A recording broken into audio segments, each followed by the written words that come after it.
Shout. Welcome back to another episode of the Klyph Notes podcast, available everywhere you get your podcast. Apple Podcast, Spotify, and then of course at KlyphNotes.com. Ladies and gentlemen, this has been literally years in the works. We've been talking about trying to do this for a number of years, man. Have an opportunity to chop it up with this cat. We got David Jefferson live on the Klyph Notes podcast. What's good with you, bro? Man, what's up, bro? Glad to be back, man. Shoot. I think it's been like at least almost 3 years since we had a conversation. I feel like on the other side of the building. Yeah. It's been a minute, man. I'm glad to be back though, bro. Come on, bro. I always got to start off with the check-in, bro. How you doing? Man, I'm feeling good, bro. I just feel like I'm in alignment. I feel like I'm in purpose, you know, and I think that's just the overall goal, is to create a life on your terms that leads you to peace. And so I've been spending a lot of time making sure that, you know, I use my God-given gifts to create whatever experience is designed or designated for me to create. Yeah. You know what I'm saying? And so it's been good, man. Like, there's nothing to complain about. Yeah. I mean, this is life, it's entrepreneurship, it's business, it's family. Nothing's gonna ever go perfect, but I feel like when you got your focus and your mission on point, it's like things really do line up, bro. Yeah. So it's hard to be too mad about the little inconveniences that happen just in a day-to-day life and then disappear. Right. You know, like you don't want to hold on to those. Yeah. So let me ask you, bro, like really even on that, you have been it's been very obvious that that's the way you have been moving as we watch. You know, I say, as much as I utilize social media for the things that we do to promote and this, that, and the third. Right. Sometimes I hate social media, but it also does give us an opportunity to check up on one another and see how we're moving. And that's one of the things I feel like has been really consistent with you, that you have been very mindful about sharing that thought process, that positive forward energy. And I'm curious as to how does that stay so front of mind for you in terms of the way you present it? Oh, into the way that I share it? Yeah. I think it's just part of, it stays in the forefront because I think it's in a responsibility, you know. I don't think everybody gets a chance to get these types of visuals and get this type of breakdown in science, you know, of just, I think, human thought, self-awareness, models for success, ways to discovery, you know, ways to communicate and ways to be a part of the high frequency, you know. I don't think everybody's gifted with that. I think that's a gift that I was given, to be able to see these things and to be able to find a way to process these things and break them all the way down to layman's terms so I can present them. Because, you know, like I have the ability, you know, I can take it from the most complicated terms, reprocess it, you know, and bring it down to layman's, and I can share it with the people that just come from where I come from, or just are at levels that we all start at when they're trying to figure out. Like, it's something you have to do once you know it. When, you know, you get a gift, you know, it's up to you to really spread that around if you want to receive your own blessings. I feel that, bro. And I wonder, how did you come to the place to understand that was your gift? Because, you know, you think about, I personally believe that we all have gifts. Yes. Right. But I believe it's also a matter of first recognizing that, and then finding, okay, now that I see that I have this, what do I do with it? So for you, how did you find that path?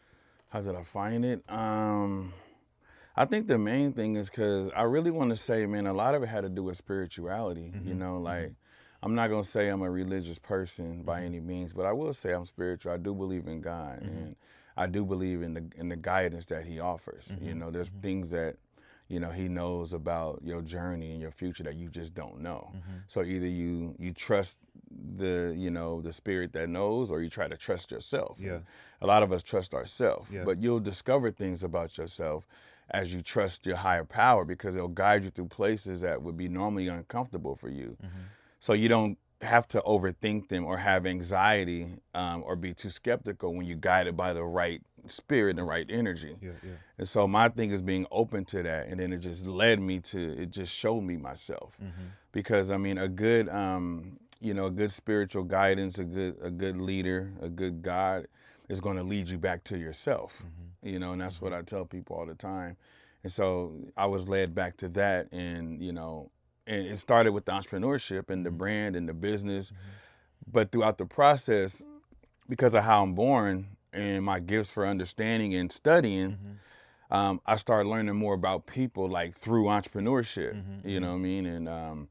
And I was just always curious. And so I took that curiosity as a passion. I took my ability to read it and study it as a passion. I took my ability to break it down and present it as a passion, and my ability to, you know, embrace all information. You know, I don't need to, you know, I don't need to like the information. It don't have to feel good to me. I accept it all so that I can study. Yeah. Whereas most people, they block certain things out that are too uncomfortable or things that are not normal to them, right? And so they dismiss those things. I embrace those things too, just from my awareness, you know, as I create these processes. So, you know, that's how I found it, man. Just kind of being me, and God leading me back to me, and just enjoying it, you know, really. And I like doing it, you know what I'm saying? Like, I love talking about this stuff, man. This is my favorite thing to do, you know, like talking about our thought process and, you know, just human patterns and, you know, social awareness.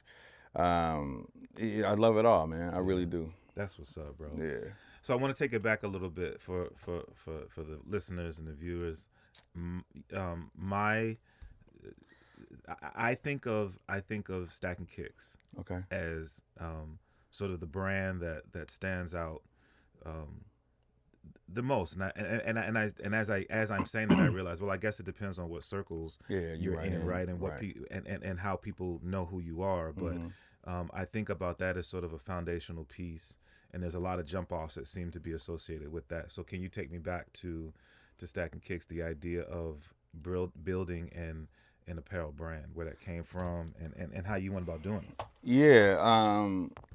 Yeah, again, I'm going to take it back to, again, it was a quest for me to find myself. You know, I truly believe that at any rate, in any human being, if you really want to get into, again, alignment, purpose, and peace, you got to find out who you are first. And then you got to project that. Yeah. So after, you know, going, you know, running through the streets, going through college, the streets, and not really knowing what I was doing, you know, I identified with the streets for some time growing up in Northeast. You know what I'm saying? Hold up, bro. We're gonna take a quick pause. Okay. And I'm gonna edit this. Y'all ain't gonna see what I'm about to do. Oh, okay. Oh. I gotta change this mic. I'm afraid it's gonna pick up your chain if I just do like this. Is it good? Yep. Okay. We're good. Okay. And we back. So you were saying, bro, like in terms of how things started for you, coming out of just living life, being out there. Yeah, you know, really just there came a point in my life where I realized everything that I was doing was being projected from my environment or where I come from and what was around me. None of them was my true process, and none of them was my true authentic self. Yeah. So there came a point to where I wanted to be me, but I also wanted to make sure that I was making money being me, you know, and I was being truthful with that. And so I changed my values at one point, and I said, from now on, I'm not allowed to do anything outside of myself anymore. This is what's going to get me to the long-term goal. Yeah. And again, I was a little younger, so the only thing that I can remember that I loved at the time was shoes and clothes. And even though I'd never seen anyone build a brand, and we didn't have, this is, you know, the brand started in 2010, but I started selling shirts out the trunk like in 2005. Yeah. You know what I'm saying? Like, and so I hadn't really known anyone to do that, man. And so I didn't have a process for it, but I just made a commitment to it. And, you know, God was like, well, this is you. I can't tell you how to do it, but I can tell you this is you. And I can tell you that you need to figure it out. This is on you, but this is where your pathway will start, you know, and this is part of you being you as you build Stackin Kickz. This is who you are, you know, and this culture is what you've always loved. So if you really want to find yourself, find some success and some peace that you can keep and maintain, this is where you need to start. And I was confused as heck, bro, but I still did it. You know what I'm saying? I was like, all right, well, shoot. It's like I didn't depend on myself and my community, my neighborhood all these years. Now it's time to see what God's talking about. You know, I said, okay, I ain't got nothing to lose.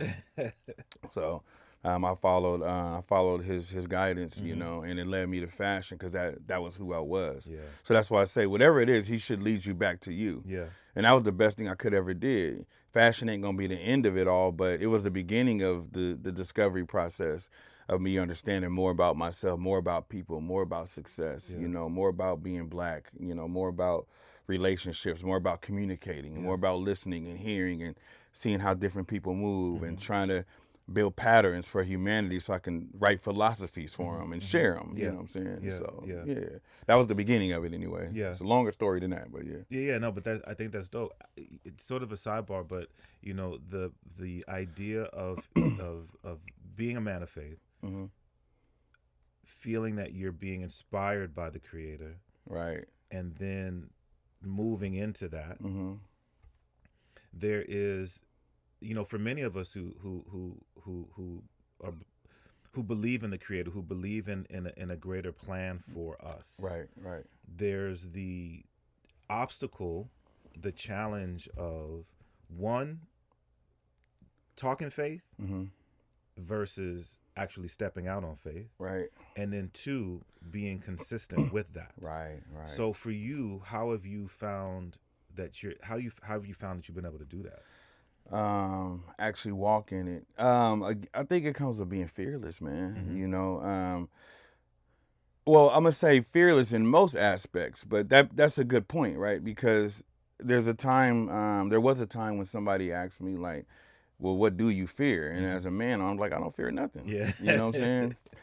But the truth is, my biggest fear is, you know, spending all this time on earth, day to day, having such a short life, and, you know, and not taking advantage of my gifts, you know, and not building the kingdom that I'm supposed to build with the gifts that I was given, and just kind of squandering that. That is my fear. My fear is not trying. Yeah. And once you have a fear of not trying, then you're almost ready to try whatever feels right. Right.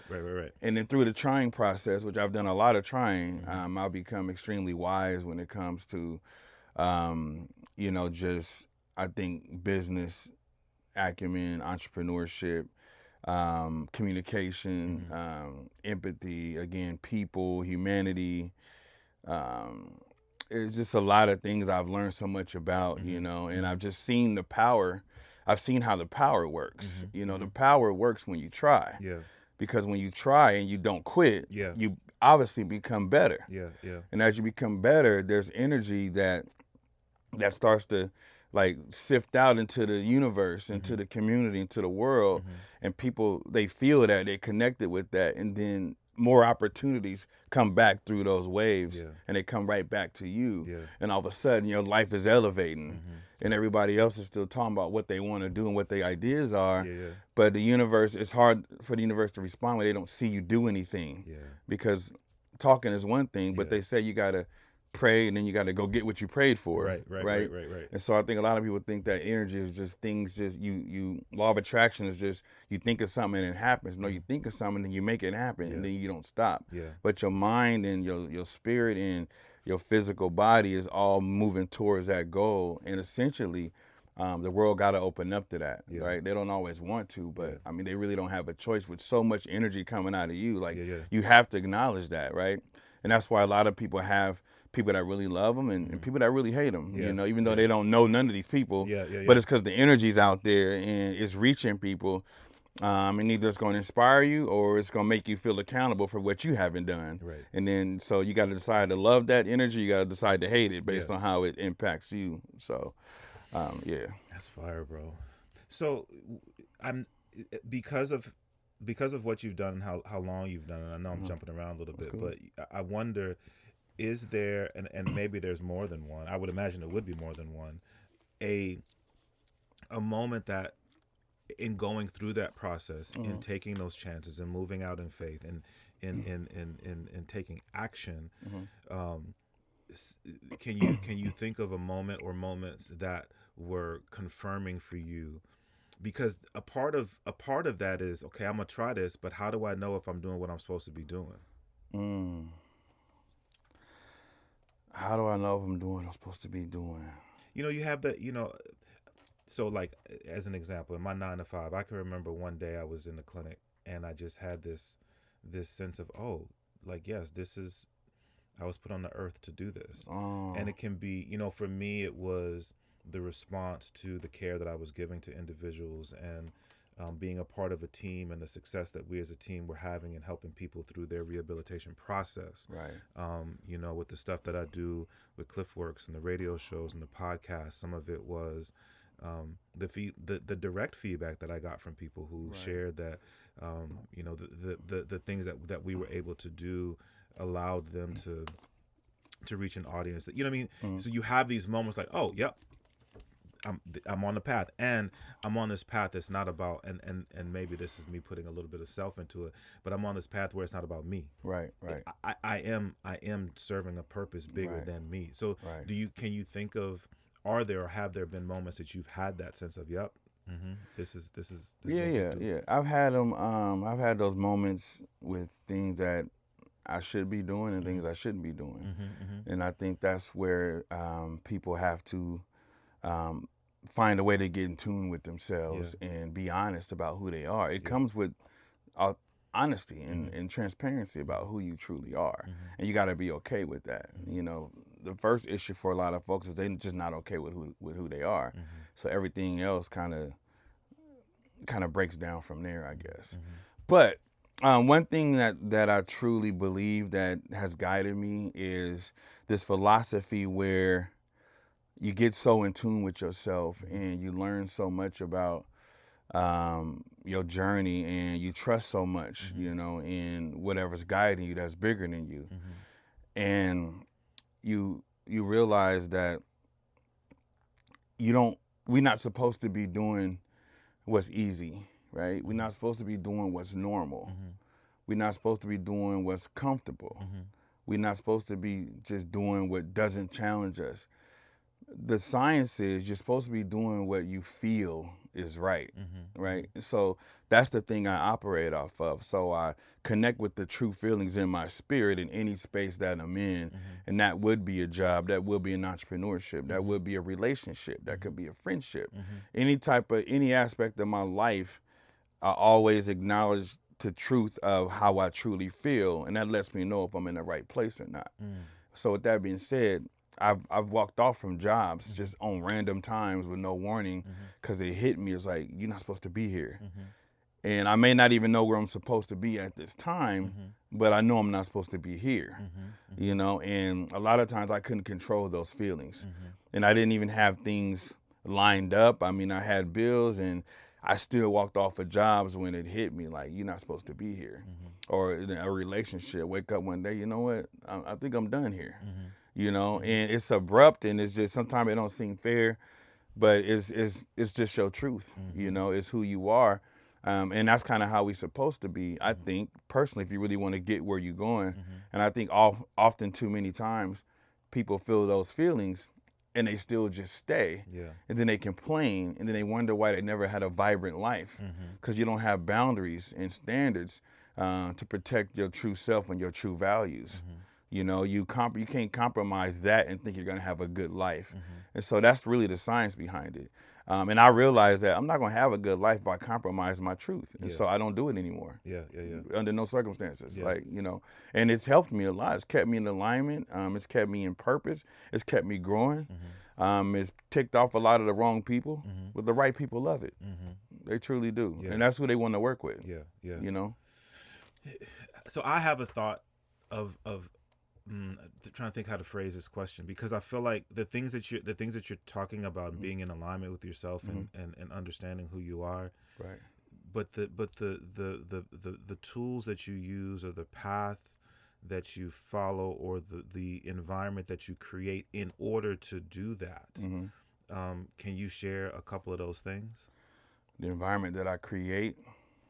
I'll tell you why I asked the question. Okay. And I want it to be open-ended, but this is why I asked the question. Okay. Because I think that especially in recent years, I have felt that there's a lot of noise in the world. Right. And what I mean by that is we are inundated with information now. True. As powerful as information is for even things like this. Hey, let me tap in and get some knowledge and this, that, Right. and the third.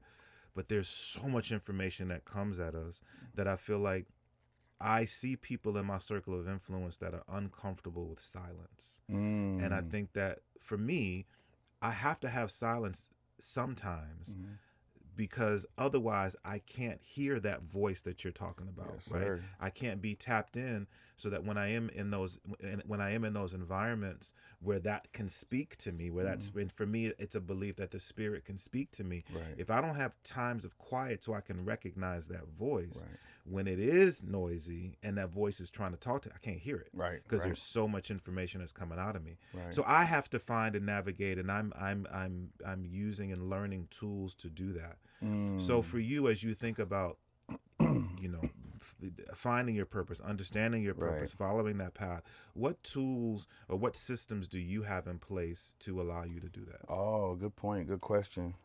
The main thing I do encourage a lot of people to do, especially a lot of my friends, is, you do got to spend time alone, though. It takes a lot of alone time, because unlearning, what you thought was normal, or what you taught, what you were taught was normal, is it's a long process, because you have to challenge all the formulas and philosophies that you were given, in school, in your community, in your home, from some of your friends, your homeboys.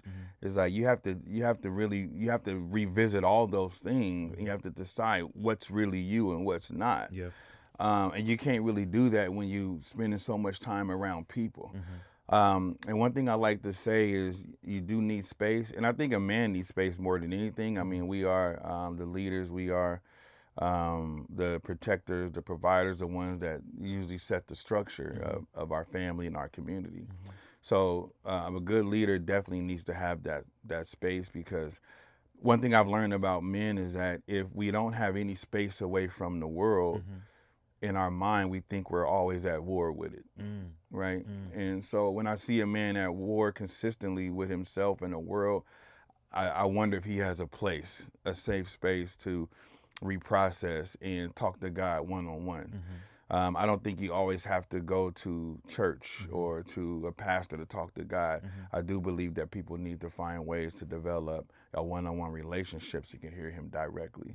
Because sometimes, every now and again, depending on what these other folks are going through, the message could get diluted based off their own experiences. Right. And so the only way you can do that is if you add a space, you in peace, and that takes a little bit of sacrifice. Independence is a little bit of work, and I know a lot of people try to avoid that at all costs, and mainly the cost of their value and the cost of their energy. Long term, like that, it doesn't pan out. Like that's not a safe.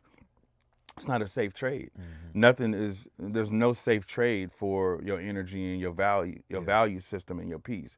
Because once you don't have that, then you're at war.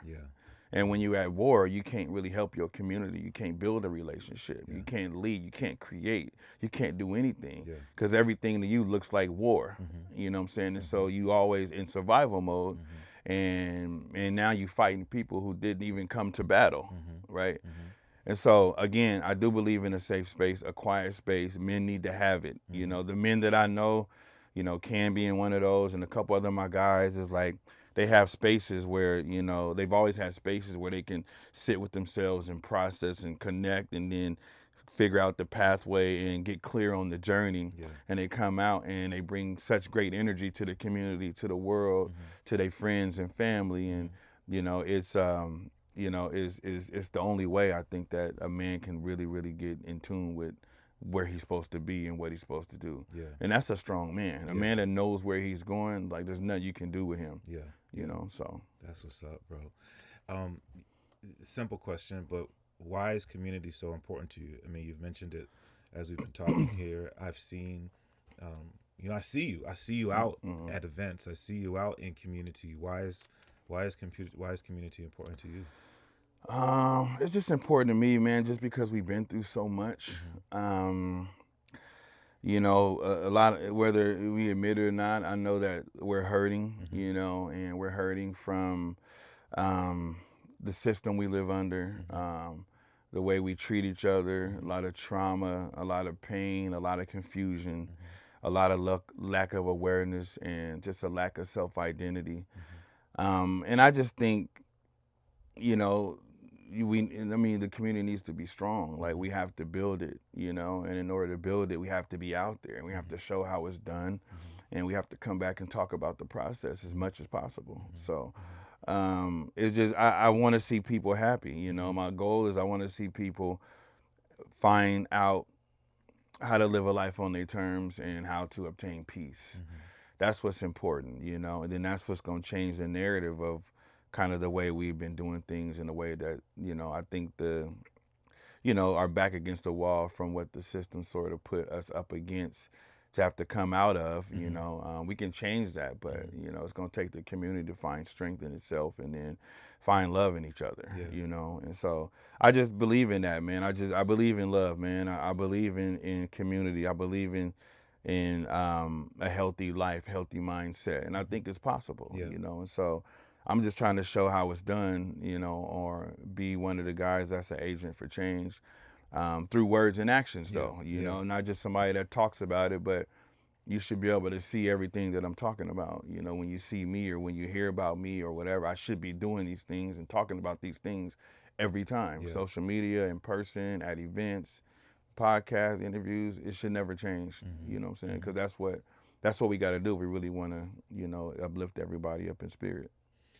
When we talk specifically that, when we talk about wanting to make change, or talk, you know, even just talk about trying to be a good person and trying to do the right things and trying to leave good footprints, it's sometimes challenging to, going back to what we were talking about earlier, okay, now how do I put this into action? How do I make that next step? And there's something that you have done where you are reaching outside of self, where you are putting words into action, where you are being what a lot of us, and I include myself in this, don't have, and that is mentorship. And mentorship, I think, a lot of times we talk about mentorship and we talk about youth. So let's start with that. Okay. And let's talk about the program that you created that is mentorship, here in the city, putting those words to action. Right. Yeah, man. I the mentorship class, I think about, it's called, I called it definition of success, right? And success meaning, to me, how well you know yourself and how well you aware of where you belong in this world, and how do you project that to get what you need and deserve out of it. There's a way you got to speak to the world in order to get where you're going and to get the love and support you need to grow and find your own personal success, right? And then you got to define that, right? And so the main thing with definition of success is, you know, is that it has to come from you. So that's been my goal, is to help them define it individually and no longer collectively, you know. And so when I thought about doing some work, man, I got into fashion. I'm gonna try to make this quick, but bro, take your time, bro. Take your time, yo. So, you know, I've been in fashion for a long time. I realized that, you know, I've inspired a lot of kids in the community. I realized parents have been inspired, and, you know, there's several times where I've heard parents say, "Man, I just pray that, you know, my son turns out to be something like you." You know what I'm saying? And I, you know, I've always appreciated that, you know. But I just was in fashion. Like, this is when I'm in fashion, I'm doing well, but I'm still kind of, my mind ain't all the way open yet, because women are coming to me saying, if I can, you know, could you mentor my child? I'm like, oh, I don't do mentorship. Sorry. You know, I had to tell a few parents that I don't do mentorship. And so I'm going about my life and keep building the brand. And then, you know, and I remember a couple of years, I think like a year and a half later, the same girl came back and said, "Are you sure you don't know any mentors?" I'm like, I might know some colleagues, you know what I'm saying? Like, let me tap in with them and I'll be back with you. You know, long story short, you know, I didn't hit no colleague up. God talked to me. He was like, "You're supposed to do this. This is for you." And I was like, oh. And I didn't even know that. You know what I'm saying? This is how I'm connected to God, because I don't always know what I'm supposed to do, but he knows. And so it didn't dawn on me that I was supposed to really be doing this. And then I hit her back and I was like, well, I didn't find anybody. And I said, you want me to do it, huh? She said, that would be so amazing. Yeah, yeah. And she was like, I won't even let you do it for free, you know? And I was like, all right, cool, let's bring them in. And then I did another kid like that, and the feedback I got was amazing. One of my young guys, his grades changed immediately. I talked to him about school, his teachers, and just came at him from a real place, you know. And I helped them gain the power back. You know, this ain't about your parents or about you, about your teacher. It's about you and where you going. Yeah. So you got to strategize your space in the world. You got to claim it.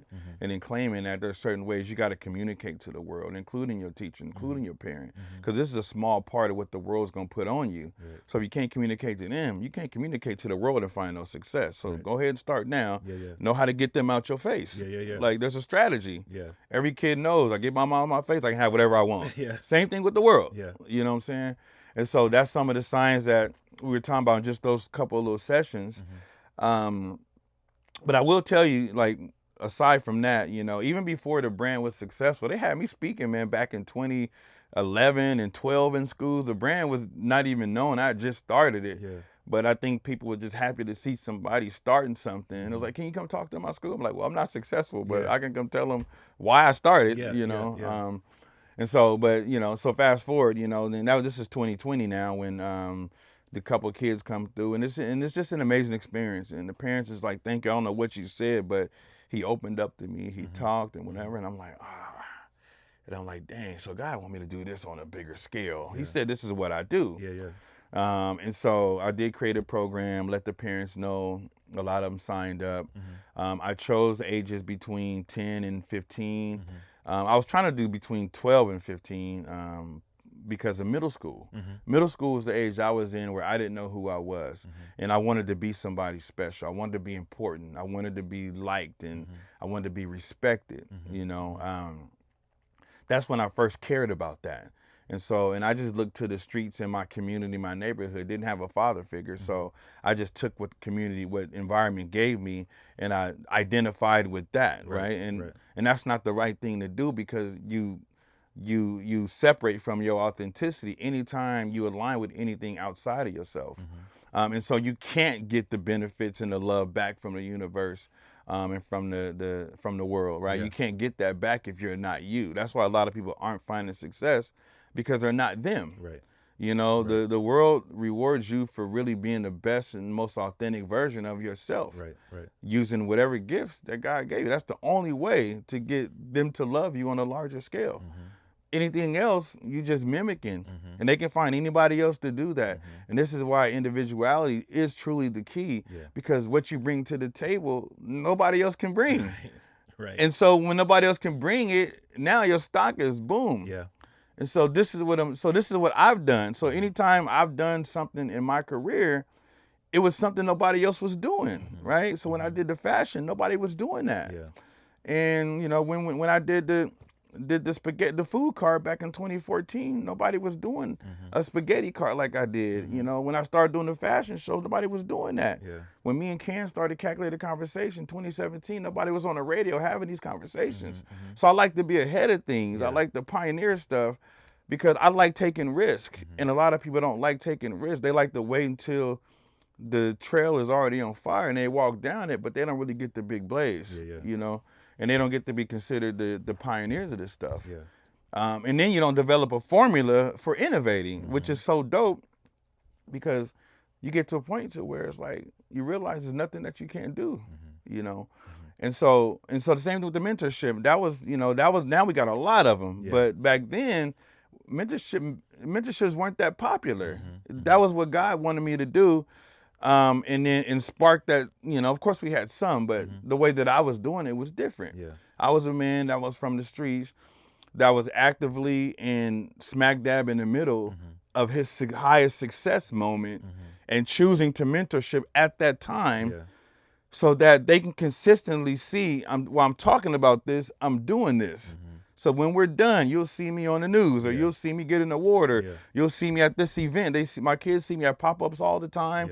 So I didn't wait till I was washed up to teach. I did it in the smack dab middle of my highest success. Yeah, yeah. So that it hit harder. Yeah. That was the goal. Yeah. I wouldn't want to wait till I was a has-been. Let's do it right now while I'm popping. Yeah, yeah, yeah. You know, because I know y'all got to respect this. Right. You know, and so they listen to you more than their parents sometimes, you know. So that was the whole idea, man. It was like looking at my formula, the definition of success was based off my own life and the process I went to discover myself, you know, really through individuality, through spirituality, you know, through separating, you know, through creativity, through truth, through authenticity, and how what that's done for me, and trying to break down that whole process, starting these guys back from middle school, you know, and that was the reason why I did the class and why I felt it was important, especially for somebody like me at that time to be doing that, because that was special for the parents and for the kids. Yeah. Like you got one of the most popular brand owners in the city right now doing a mentorship class. You're gonna go. Yeah. You know what I'm saying? Yeah, and you're gonna listen. Yeah. And those kids loved me, man. Yeah. They respected me. With the event that impacted the entire planet, you know, being the pandemic, and how that, I think we're still feeling the results of that. Right. How does that impact how you move, or how you're able to move and do the things that you do now? And again, another open-ended question, but I think about, you know, there are a lot of people who are still, and not just kids, adults, who are still struggling with the changes that had on all of us. How does that impact how you move with the brand, with mentoring, you know what I mean? With conversations. Yeah, just the pandemic and kind of the impact it had. It honestly, bro, again, it's like I'm all for mental emancipation. Like I don't like stuff like that, you know what I'm saying? And so for me, it's just a battle of strength, you know, mental strength. How well can you be consistent? Like my values didn't change during the pandemic. I you know, like I understand how, you know, how the government works at times, you know, and you know, and going through the pandemic, it showed us what they would attempt to do. You know, it showed us the attempts to control the way we think and see things, and to control us by fear. And it made it very clear that a lot of us are not in control with the way that we think. And a lot of times I start a lot of my speeches off with, you know, just remember that you guys live in a world that's designed to destroy those who can't control the way that they think. That's why you have to think for yourself, and you have to strengthen your mind. And that's one thing I told my mentorship boy, like, I'm here to strengthen your mind. That's why you're here. I'm not here to tell you what to do, but I'm here to strengthen your mind so that you can handle anything the world gives you. They're going to give you a lot. They're going to challenge you on who you are, on your character, on your purpose, on your identity. You got to be able to stand tall and say, this is who I am. You don't get to tell me, I get to tell you. You don't get to tell me when to be in fear. You know, you don't get to tell me when to hate somebody. You don't get to tell me when to respond to a viral post about negativity. I don't respond to that stuff. You don't get to tell me when I react to anything. You know, and so we have to maintain that. You know, and you see that, you know, a lot of people, like they know what type of energy they're curating in our society with this fear thing, and they know that a lot of people don't have the ability to process information. And that's one thing I'm very stern about, is that you need to have the type of mental awareness that you can process any information that comes towards you and process it properly. Because if you can't, they're going to tell you what to do and who you are, and you're going to believe them. And you're going to destroy yourself, and then you're going to disappear. And I don't mean, you know, I don't mean like by death, but I mean just physically and mentally, you'll just disappear, and you'll no longer be a threat to change, to making change. You know, and so that's what I think about the pandemic. You know what I'm saying? It's like I didn't care about it, man. You know what I'm saying? I got what they said. It didn't make sense to me. You know, like I'm a spiritual man. I follow God. God says nothing you need to worry about. You know, you don't need no shot. You don't need to panic. Ain't nothing going on. Nothing gonna happen to you. Just keep doing what you're doing.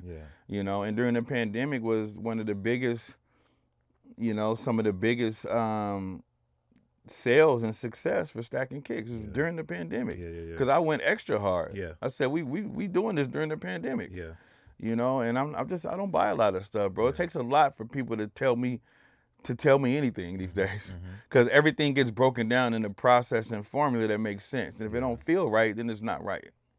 And I asked it because we're recording this 5 years out from the pandemic, and I have people that I've connected with who are educators, and they talk about the impact that time of separation had specifically on the youth. Now I've seen it in adults as well, but specifically on the youth, where they were forced to be in situations where they weren't with their peers. They were forced to be in situations where they, you know, they weren't in the school systems. And so now you taking on this role of, okay, let me get it, you know, let me get these young people who, for many of them, in very impactful times of their lives where their brains are developing, and they were, you know, they had to go through this time of stress and fear and this, that, and the third. Because I think about what you're talking about, right? When it comes to fear and what that is, and we know what fear is all about. But if that makes it more challenging, or to help encourage and empower these young people, or is it like it ain't nothing? We gonna keep filling into you the way that we always would. Yeah, definitely. We're gonna keep filling into you, because again, I definitely don't want to be a part of pumping or spreading any type of fear or gossip or anything. And that's just, you know, in pandemic, in real life, wherever. I don't believe in, like, I break information down. It's got to make sense, man. You know, and a lot of things don't make sense, right? Which is why I can't really be, why I'm not religious. You know, like my mind is just mathematical, man. And I was born like that. Asking my parents questions when I was like just 3 or 4 years old, like, so what's this mean? Like, why you never say the full amount when you talk about money? Or like, I'm confused on like I'm always trying to figure stuff out, bro. I'm like a scientist in my mind, but it didn't stop, man. You know, my thing is, if I'm a save the community and help save people, then that means I'm gonna build stronger minds. You know, and my goal is to build strong minds. It's not to tell you what to think. A lot of people think I want them to think like me. I don't want you to think like me. I just want you to think. Period. I want you to have a process for the way that you handle information and how you get a result or an answer out of it. And I want it to be clear, concise, crispy, and well thought out. I don't care what the answer is, as long as you run through the process. That's making you wise. So, you know, and I didn't stop it. I kept it going. You know, we kept talking, we kept having class.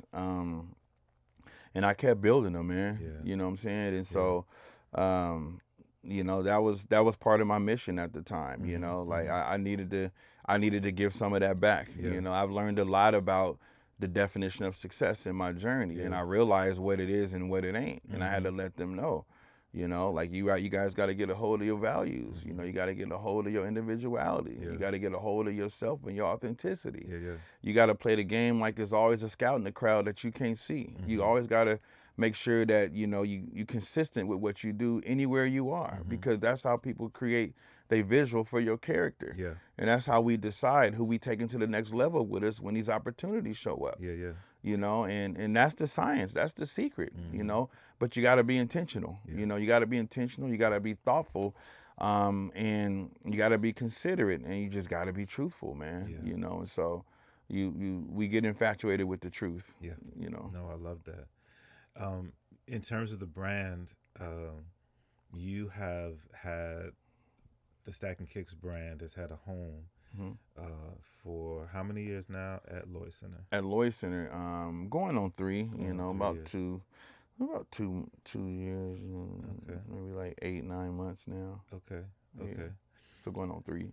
You know, you built, you came with the idea and created Stackin Kickz as a business. Correct.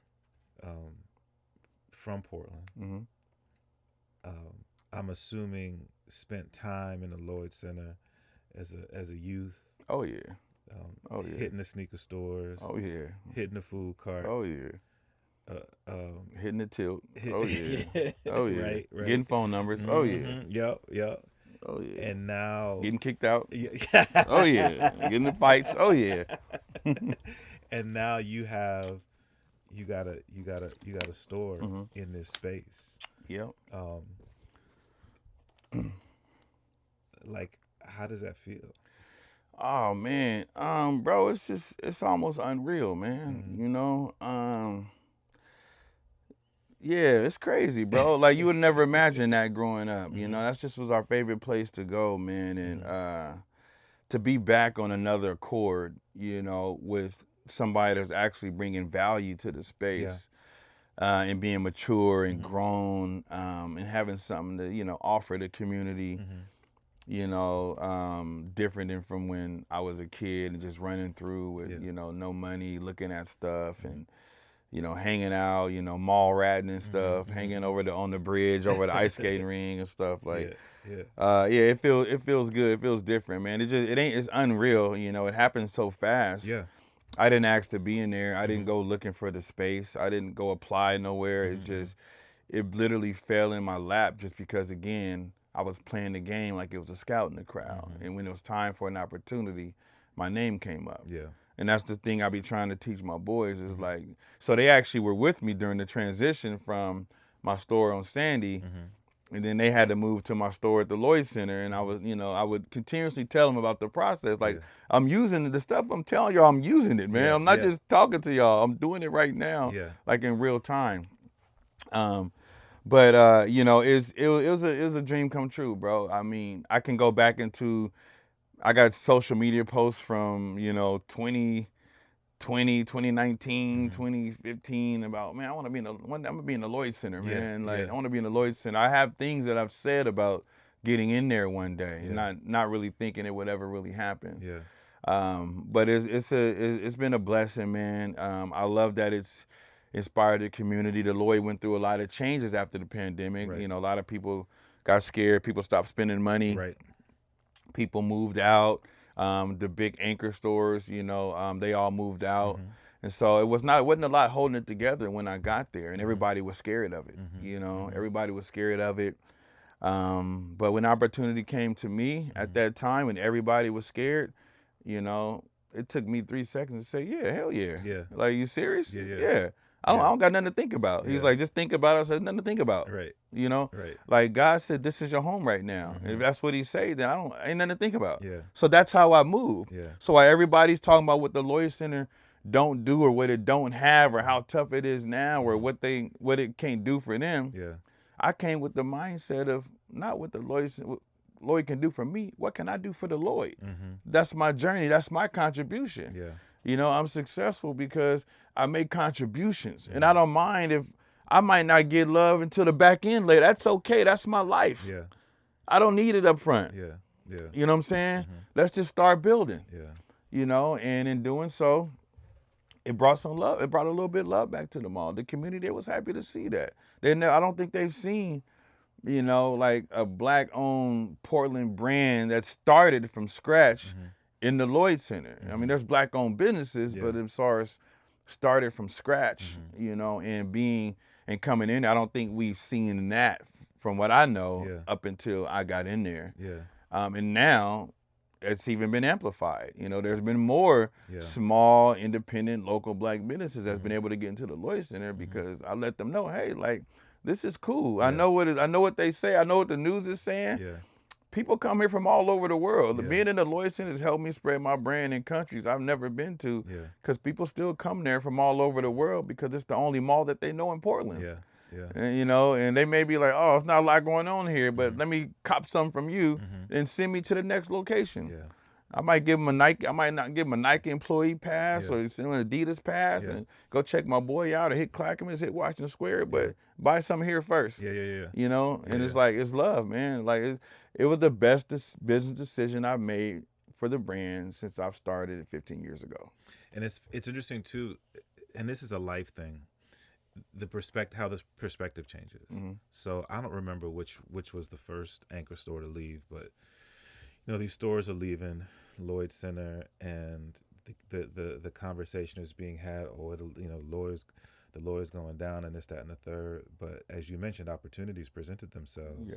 And now, fairly recently, I've seen a couple of articles from two different sources from outside of the region, mm-hmm. looking at what the Lloyd Center is now. Right. Everything that you're talking about, the mm-hmm. fact that you have small businesses who have come in and Lloyd Center is now a destination for people to come through. Yeah. And I think it's a cautionary tale, right? I think it speaks to some of what you were talking about, mm-hmm.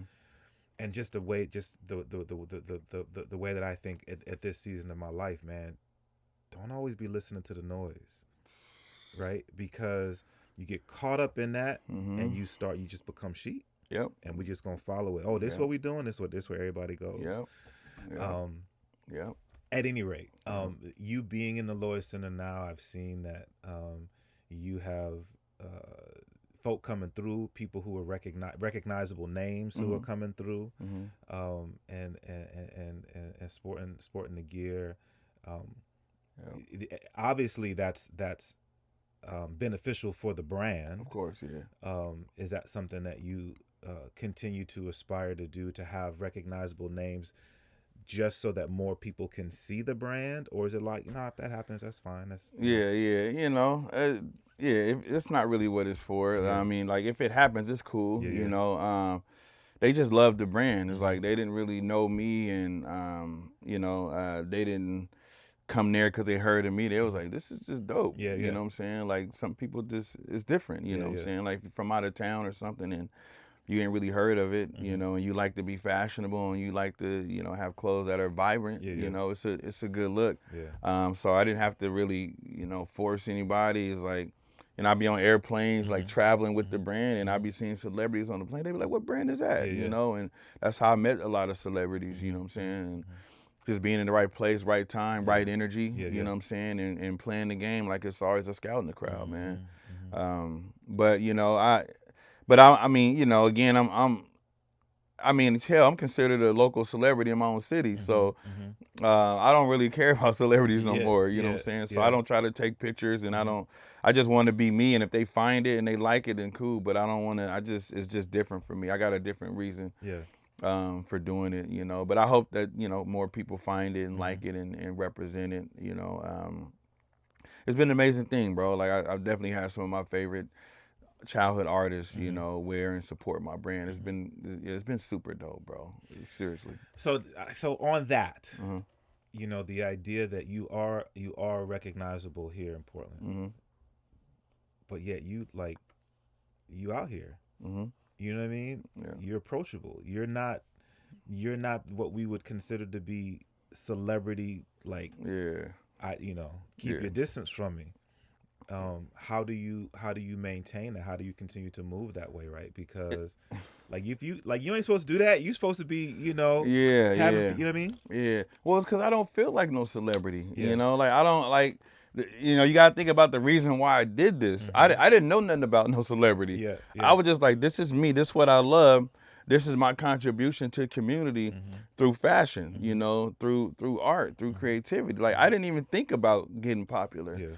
And I just don't feel that way. Like, in my mind, I'm just still the same dude that grew up in Portland that's just running around. I don't want to be treated differently, and I be trying not to be looked at as differently. And a lot of times I go places, and I still move around solo. I'm an introvert, like, if we ain't really on that level, I don't like a lot of people. Hang around a lot of people. You don't see me running with a crew of dudes. I never do that. Never. Anytime I see you, it's typically you, maybe one or two people with you at an event that I know is there to work. But no, I don't. I don't run around with a lot of people. I don't run around town with a lot of women, and I don't run around putting people down, and I'm just me, man. That's the beauty of authenticity.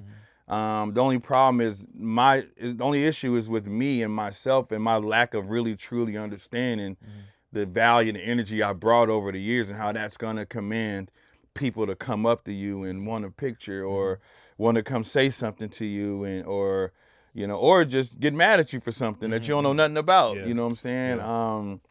And I go to places all the time, like, man, why you here by yourself? I'm like, I didn't even know I couldn't come here.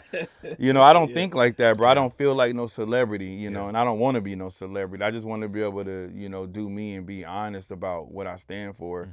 And I want to inspire people. But I think in naturally you become popular because of that, because what you do stands out. Yeah. Anything that's individual, that's different, is gonna be popular. Yeah. And that's what success is. Yeah. You know what I'm saying? And Yeah. that's the part that comes with it. But I just I didn't think about it. But it's tough because I am an introvert. You know what I'm saying? Like I'm only and only when I'm talking about stuff like this, I'm ready to. But if people come up to me like, man, you see that Blazer game? I might be like, yeah, I don't. Did you see that? Did you see that article about the celebrity that got? I just, or I probably won't know nothing about that. But if they start talking about this, I'm like, oh yeah, man, let's chat. Yeah. But so yeah, I didn't really get into it for celebrity, man. But I gotta accept the fact that a lot of people, more people know me than I know them. Yeah. And I have to deal with that. You know what I'm saying? And it ain't easy. Yeah. It ain't easy, bro. It ain't easy at all. A lot of issues can come with it. Luckily, I project in a healthy way to where I don't get a lot of bad energy back. But there's some people who just don't like people that are successful. Period. And that's just the way that their mind works. Yeah. And that's something you got to deal with. Yeah. Yeah. Unfortunate. Yeah. I want to ask you about the Lloyd. Okay. I've been really anticipating and watching what's happening, not just with the Lloyd, but in Portland, doing things in media now.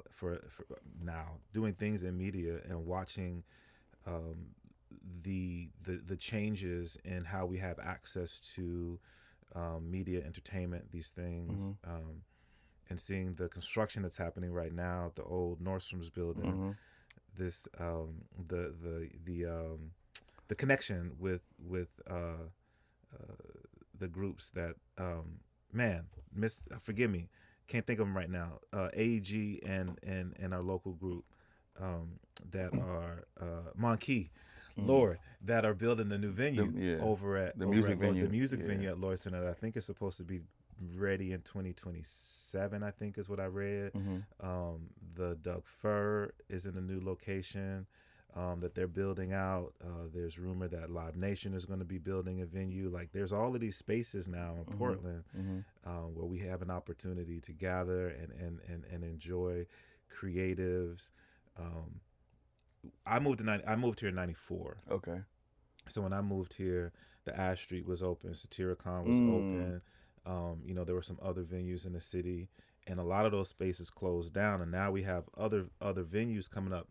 Mind you, it's different because they're not necessarily small, locally owned, but the idea that we have these spaces coming, and the Lloyd Center being a part of that with this music venue, do you think about that at all? That, wow, look at my city, like, people was ragging on Portland for a minute, and now people are looking at Portland like, okay, like maybe that's a spot we want to go and build. Do you think about that at all? Not too much, man. I just again, like you said, it's the way the media is structured, man. And again, it's just they know what the shock value is, right? So I think it's definitely irritating to see people just keep talking about Portland. And people that don't even be in Portland, right? Like you don't be here, you don't be by the mall. You ain't been here in 3-4 years. You don't know what's going on over here. Yeah. Literally, bro. Literally, I'm not lying to you. So the clinic that I work at is in Vancouver, East Vancouver. So every day I'm going over to Vancouver talking to people, and tell people the stuff that I do in media and this, that, and the third. And, oh, you be in Portland all the time, man? How is it down there? Right. Like, bro, it's 20 minutes from here. Yeah. And like you go like stop watching the news and actually go downtown and see. And anyway, sorry. No, it's real, man. It's like again, it's just a lot of sheep, man, and a lot of misinformation, and people just thrive off that. I think it's weird that people speak on Portland so ill as if they ain't been nowhere else in the country. Or in the world. Yeah. You know what I'm saying? It's like, this is not the worst place to live, but every city got its issues, man. I mean, my thing is, if you're not helping, what the hell are you talking about? You know what I'm saying? Like I'm here, I don't complain. I try to find ways to support the growth in one way or another. So either you complaining or either you maintaining and doing some work and you're trying to be part of the shift. You complaining or you changing. You know what I'm saying?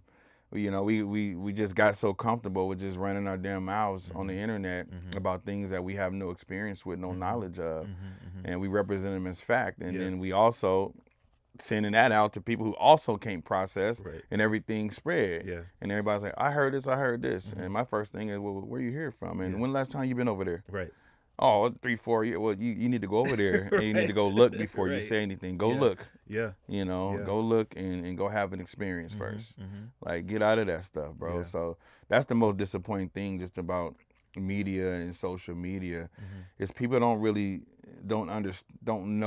have a tool to understand when they're being misinformed. They don't know when they're being misinformed or manipulated, and that's very dangerous, man. Yeah, it is, because the truth of the matter is, now we about to get me on a soapbox, right now we all got a microphone, we all have a camera, we're all our own news platform, and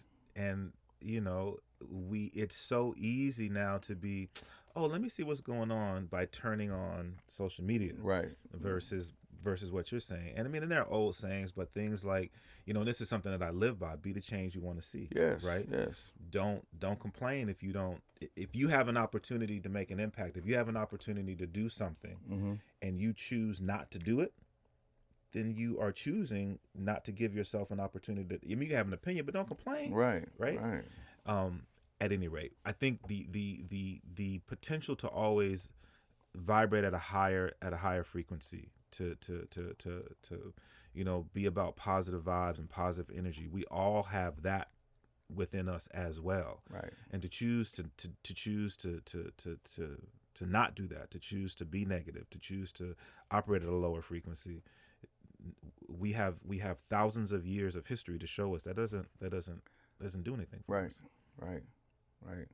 So for the work that you have done, for the work that you do, for the message that you put out there, thank you. Absolutely. You know what I mean? Thank you for operating at that higher frequency. Yes. Thank you for creating opportunities to impact youth. Now, this is something else I wanted to mention though when we were talking about mentorship and the program that you've developed. Again, I know mentorship, oftentimes we do think about the youth. Do you have any views or thoughts on mentorship for those who are adults? Oh, yeah. Funny you said that. Yeah, bro. I'm gonna tell you something real quick. So I'm gonna tell you that the mentorship, I learned a lot from mentoring, and I can say that I can still say with the good intent that I had, and with the love I shared, and the impact that was made, I can still say I still didn't have a full vision of what change we really needed. And so that did good for a while. What really hurt me about the mentorship is seeing some of the, every now and again, seeing some of the parents of the boys getting on the internet, speaking really ill on men, speaking down on men. And so it's like, you want to down men on the internet, and then you want me to help your son become a man. So there's a discrepancy there. What's also frustrating is, thinking about the home, right? And seeing, some of the, some of the women dating men that they wouldn't even have mentor their child. And so what this really, in taking a mentorship outside of the home. And so what this had me thinking more about is, where's the love in the home? You know what I'm saying? And I'm having a hard time being consistent with this message when it's being diluted by the things that are happening at home and the way the parent might be vibrating. And so this is going to make it harder on me to do my job. So what do we have for the parents, And so at this point, me and my lady is in the process of, on the unders, first time I really talked about it, but that's why they listen to Klyph Notes, to get this exclusive. Yeah, we creating an event series that is designed to foster love in the home first, right? And so when I'm thinking about mentorship and me speaking in prisons and schools and things like that, a lot of these things is reactionary. You know what I'm saying? A lot of these things, not all of them, but a lot of times it happens because there's already a lack of love in the home. So when you think about why these kids need mentorship, it's because they're looking for love, whether they can identify it as that or not, or know what that means. Ultimately, that's what it is. I'm looking for love, to be respected, to be in alignment, to be special, to be somebody. But we missing a lot in the home, right? And of course, that's due to, I think, sometimes the structure of the system that we come up under in this country, and I get the oppression. A lot of things played a big role in that. But we create an event, and it's called Return Black to Love. Okay. Right. And what the goal is to, the main goal is to figure out how to foster love in the home first. So we can almost have some of the preventative measures in place that cause us to have so many mentorships. Yeah. Mentorship still shouldn't stop, but we want to see if we can be proactive on some in some capacity, right? And so Return Black to Love is like a 7-part series event that we're doing that's designed to, I ain't gonna say attack, but to focus on different areas of the love between men and women, and the love in the home, and how that's the love that the child needs to build off of initially in order to even understand what love is. It's harder to find it out in the streets than it is at home. Right. But if it's not at home, you got to find it somewhere, but you're going to find love. Right. That's why so many people be like, man, I got love for all my homies. You just building love in the streets. Because that's the first time you felt love. Well, my homies love me. They the only ones who ever loved me. Well, it shouldn't be like that. You know what I'm saying? And so we have to instill love in the home, and we have to hold the parents accountable, not necessarily blaming them, but just trying to undo and unravel a lot of systemic issues that cause us to not relate to each other so well, that's been passed down in different areas of our community, specifically through our children, and so we're going to find ways to have some really, really, really painful conversations, via panels, activities, and screenplay, theater. And so this is the new goal. So this is going to be, this is something that's going to be starting at probably the end of, what is it now?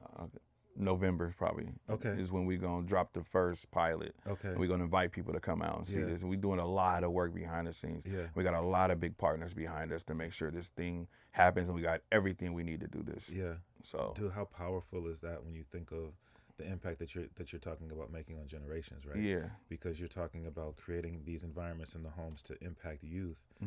Well, youth are going to, you're training them up so that when they become adults and they have their children, and that they have tools that maybe that their parents didn't have to impact. That's powerful, bro. That's powerful. It's just trying to get to the roots, you know. I told somebody, some of my partners the other day, when you're trying to strengthen and repair a tree, you don't just, we can't just work on the leaves. We got to really get to the roots and really repair what's making it grow. And then we won't have to do so much work on the leaves, and so that's really the science. How can I get to the root of the issues? And I think that it starts with a void of love in the home.